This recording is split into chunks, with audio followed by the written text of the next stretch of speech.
Então, vamos lá, guarda compartilhada. Nós temos um marco legal da guarda compartilhada, e eu vou passar bem rápido, porque já foi muito bem exposto aqui pelos palestrantes. Nós temos, a princípio, a Constituição Federal Brasileira, que estabelece que homens e mulheres são iguais em direitos e deveres. E que a família é a base da sociedade. No artigo 226, que, portanto, compete a ela, juntamente com o Estado, assegurar à criança e ao adolescente o exercício de seus direitos fundamentais. Adiante, no artigo 229, determina que os pais têm o dever de assistir e educar os filhos.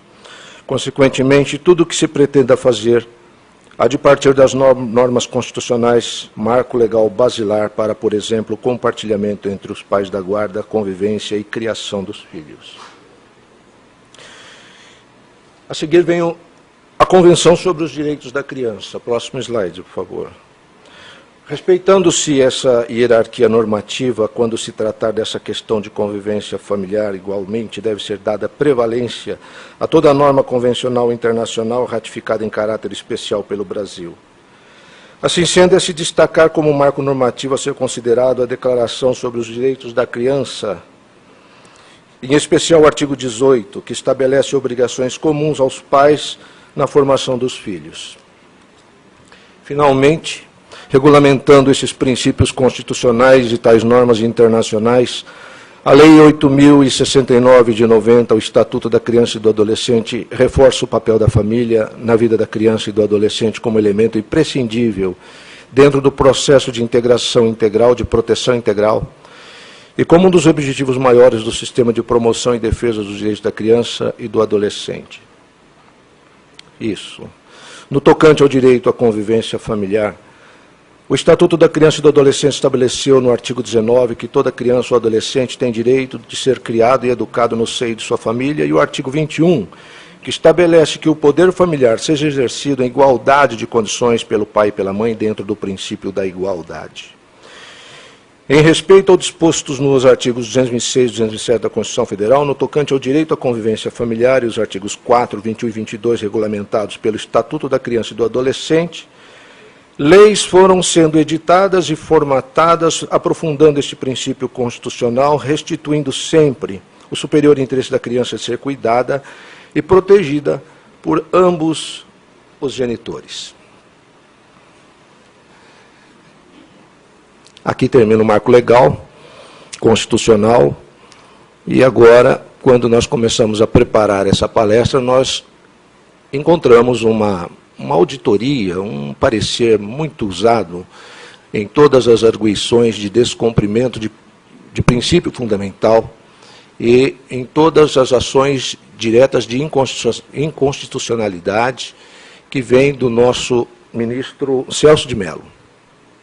Quando nós lemos vários desses pareceres do ministro Celso de Mello, nós encontramos um recurso especial de uma tenente do Mato Grosso do Sul, que entrou com uma ação e que foi julgada, tendo por relator o ministro Gilmar Mendes, na segunda turma, se não me engano. E, ao final do seu voto, a ministra Carmen Lúcia, diante dessa afirmação do ministro Celso de Mello, traz à lembrança um fato que ocorreu no Supremo Tribunal Federal, no ano de 1998. Diz a ministra Carmen Lúcia que, em 1998, mulheres não poderiam frequentar o tribunal, o Supremo Tribunal, e isso era dito assim de uma forma tranquila, num ambiente sério como aquele, simplesmente por não haver sequer toaletes femininos lá no Supremo. Vejam como o preconceito por gênero era algo enraizado na sociedade. A ministra Carmen Lúcia faz essa afirmação ao final de um voto, indignada com o preconceito por gênero que ainda reinava dentro do Supremo Tribunal Federal da República. O ministro Celso de Mello faz uma lição magistral, dizendo que a lei, está na lei, a igualdade entre homens e mulheres. Mas é preciso que todos estejam em igualdade perante a lei. E toda a manifestação do poder público que não respeitar esse princípio constitucional traz em si a eiva da inconstitucionalidade. Troca para mim, por favor. A continuidade do que diz o ministro Celso de Mello. Continuando.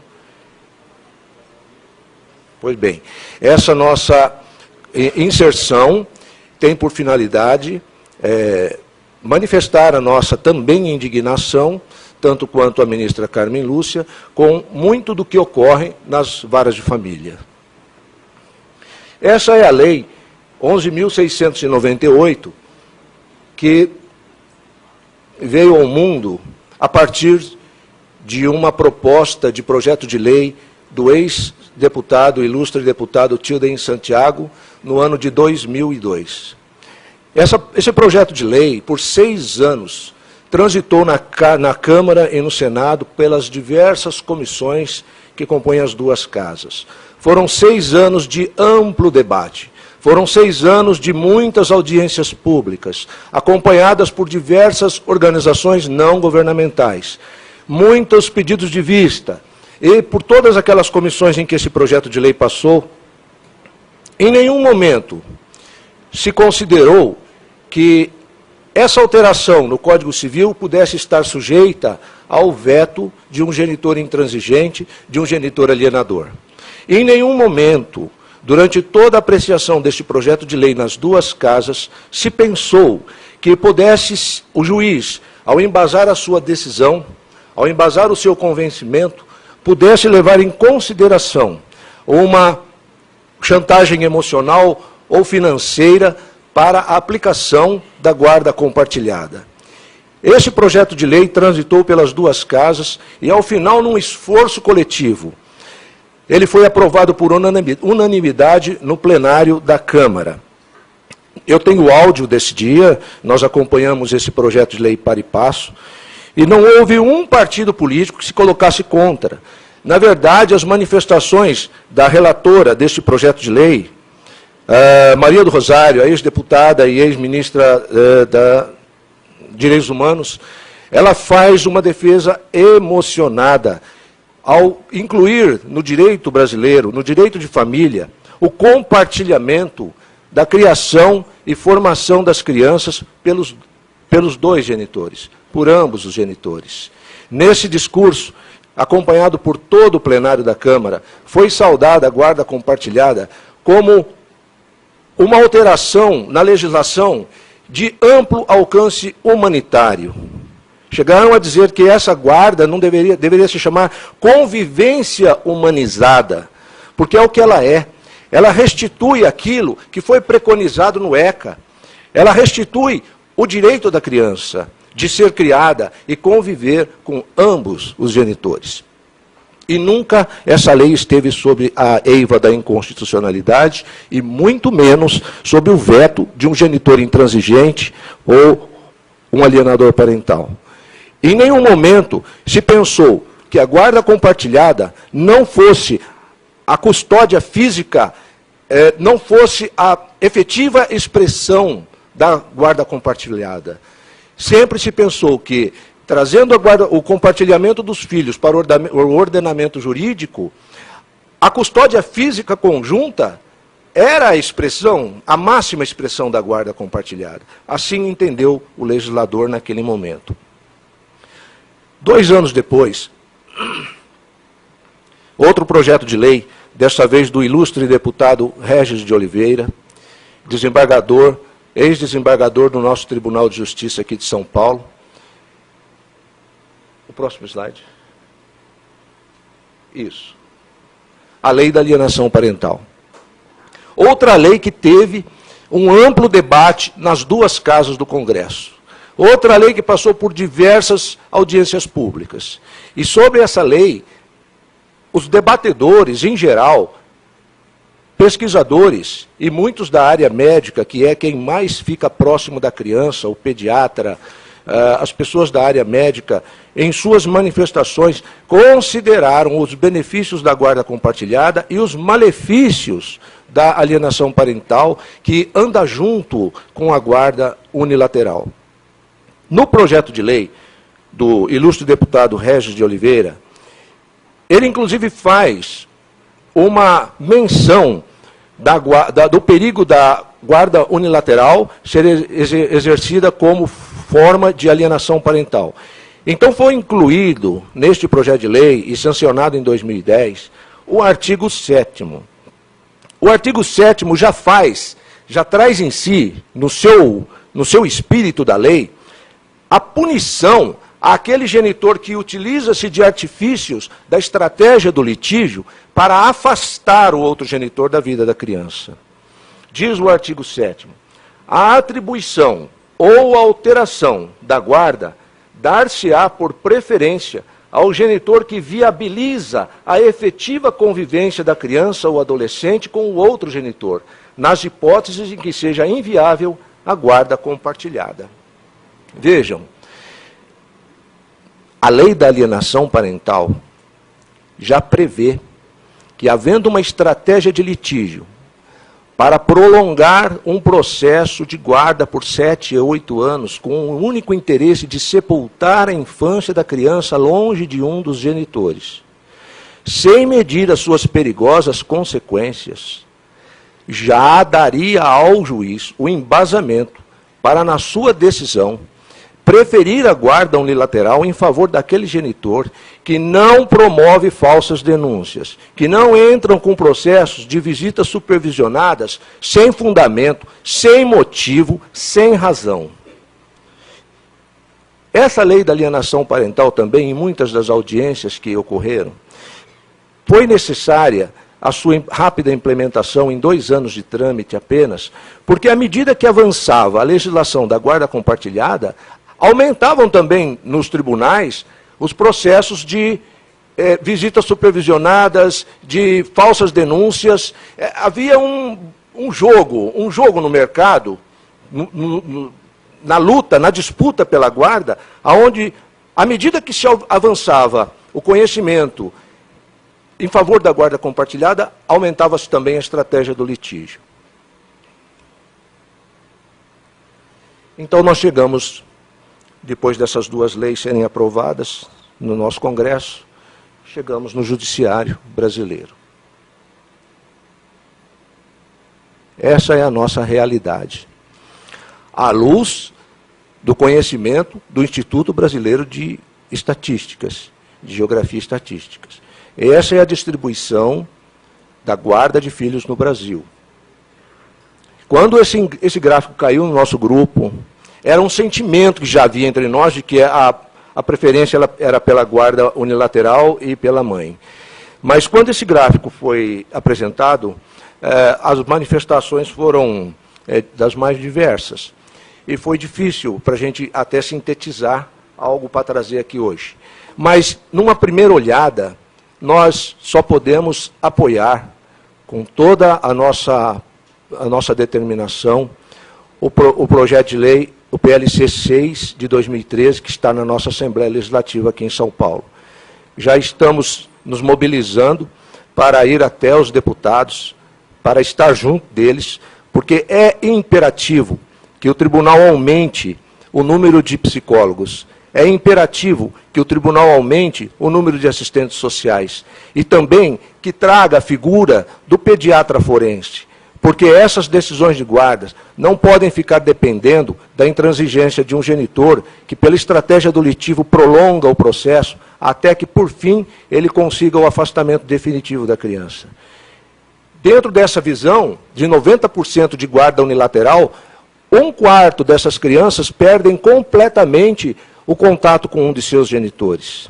Dentro deste modelo que está aqui apresentado, a criança fica sob risco 4 vezes maior de sofrer maus tratos de terceiros na sua formação. Nós estamos diante de um problema gravíssimo, onde a criança cresce, principalmente o menino, que cresce para ser o arquétipo do pai, o alto valor, as leis, a sociedade.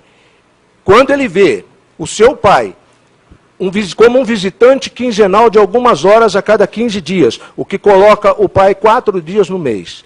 Quando ele vê o seu genitor vilipendiado por um sistema e pela família da mãe, essa criança vai crescer na sua juventude, na sua adolescência, ele vai passar a ser autoridades que não foram para ele. Ele vai começar a assumir a rebeldia própria da idade, mas com uma força muito diferente, porque ele não recebeu um bem-estar da presença igualitária entre o pai e a mãe. Quando a gente foi fazer uma análise mais aprofundada desse estudo do IBGE, nós pudemos perceber que o Instituto da Guarda Compartilhada, mesmo depois de aprovada a lei, não aumentou nada. Não deu uma, mas não subiu 1%. Ficou do jeito que estava, continuou. Se estávamos em 3,5%, fomos para 3,4%, caiu. E o que caiu foi o que ficou de pior ainda, é que se havia um pouco de guarda paterna, a guarda paterna diminuiu para equilibrar com a guarda compartilhada. Então, não mudou nada. A lei foi aprovada no Congresso, gastou-se todo aquele dinheiro, mobilizaram as duas casas e para nada. Não aconteceu nada no judiciário. A conclusão que se chega é que o nosso judiciário ainda é muito conservador. Como que está o caso da guarda compartilhada no estado de São Paulo? Que é o próximo. Já estamos no estado de São Paulo. Entre o Brasil e o estado de São Paulo, nós estamos iguaizinhos. Parece que é tudo combinado, né? O processo entra na vara de família, não importa o que contenha, o resultado nós já sabemos qual que vai ser. É sempre o mesmo. É como se estivesse numa linha de produção.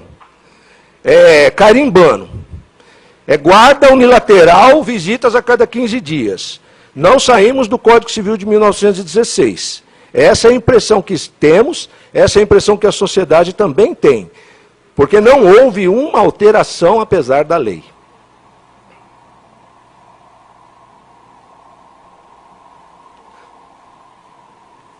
A juíza, excelentíssima juíza que me precedeu, ela falou muito bem sobre os países de sangue frio. Há uma diferença clara entre os países de sangue frio e os países de sangue quente. Nos países de sangue frio, que são os anglo-saxões e os países nórdicos, a lei é para ser cumprida. Então, existe a lei, a lei vem para pacificar a sociedade, e não para tumultuar a sociedade. Já nós, latinos, falamos muito, debatemos muito, e não chegamos muitas vezes a um lugar que seja um lugar mais confortável. Nós temos exemplos de guarda compartilhada no Canadá, por exemplo, aonde o juiz, quando não privilegiar o Instituto da Guarda Compartilhada, ele tem que justificar, muito bem justificado, muito bem embasado, quais foram as razões que ele não deu preferência ao Instituto da Guarda Compartilhada. Na Islândia, exemplo, países nórdicos, maravilha, tudo funciona. Sociedade funciona, guarda compartilhada funciona, uma beleza. Mais para frente. Islândia, depois temos Itália. Itália é uma situação um pouco diferente. Embora a guarda compartilhada chegou no ordenamento jurídico italiano, ela também ficou sob o crivo dos advogados e juízes. E lá também, como aqui, se percebe uma diferença clara entre o mundo dos advogados e dos juízes e o mundo dos cientistas e dos pesquisadores. Essa é uma diferença que apareceu também nas audiências públicas lá na Câmara. O judiciário é visto como muito conservador. Já a pesquisa científica, ela tem uma dinâmica muito rápida. Ela acompanha a sociedade. O próximo slide é o Canadá, nós já falamos. Já em 2000, já tínhamos 40% de decisões de guarda compartilhada no Canadá.